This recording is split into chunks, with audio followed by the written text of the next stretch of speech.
ഒരു 3 വർഷത്തോളം KSEB work ചെയ്തിട്ടുണ്ടായിരുന്നു. ഈ കോളേജ് ലൈഫിൽ നിന്ന് ഞാനൊന്നും നേടിയിട്ടില്ല. സോഷ്യൽ മീഡിയസിലൊക്കെ സെർച്ച് ചെയ്തിരുന്നു. കോഡിംഗ് ബേസ്ഡ് ആയിട്ടുള്ള ഇതിലെല്ലാം വർക്ക് ചെയ്യേണ്ടിരുന്നത്. അപ്പോൾ എനിക്ക് അതിൽ എക്സ്പീരിയൻസ് ഉണ്ടായിരുന്നില്ല. എല്ലാവരും ചിന്തിക്കുന്നതാണ് ഇത്ര ഇയർ ഗ്യാപ്പ് കഴിഞ്ഞാൽ നമുക്ക് IT ഫീൽഡിൽ ജോലി കിട്ടോ ഇല്ലയോ എന്നുള്ളത്.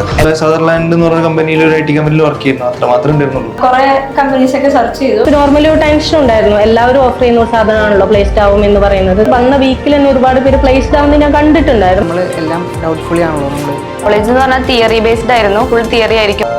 മണി വേസ്റ്റ് ആയെന്നൊക്കെ നമ്മൾ പല കമന്റുകളെല്ലാം കേൾക്കുന്നു. വിത്തിൻ 1 വീക്ക് ഞാൻ പ്ലേസ്ഡ് ആയിട്ടുണ്ട്.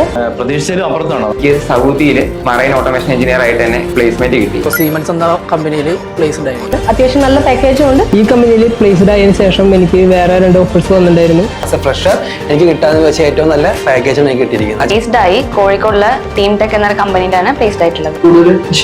ചീപ്പോ കാർട്ട് എന്ന് പറയുന്ന കമ്പനിയിൽ പ്ലേസ്ഡ് ആയിരിക്കുകയാണ്. ചെന്നൈ. എൻ്റെ കോഴ്സ് കഴിഞ്ഞ് 3rd ഡേ ഒരു 2nd ഡേ തൊട്ട് എനിക്ക് ഇന്റർവ്യൂസ് വരികയും 3rd ഡേ തന്നെ ഞാൻ പ്ലേസ്ഡ് ആവുകയും ചെയ്തു. കോളേജിലൊന്നും പഠിക്കുന്ന പോലെയല്ല, നമുക്ക് ഇവിടെ ഒരു ഇൻഡസ്ട്രിയൽ എക്സ്പീരിയൻസ് തന്നെ കിട്ടും. സ്മെക്കിൽ വന്നിട്ടാണ് ഇത്ര ഞാൻ പഠിച്ചതും സ്വന്തമായിട്ട് പിന്നെ പ്രോജക്റ്റുകൾ ചെയ്യാൻ തുടങ്ങിയതും ഇപ്പം പ്ലേസ്ഡ് ആയിരുന്നു.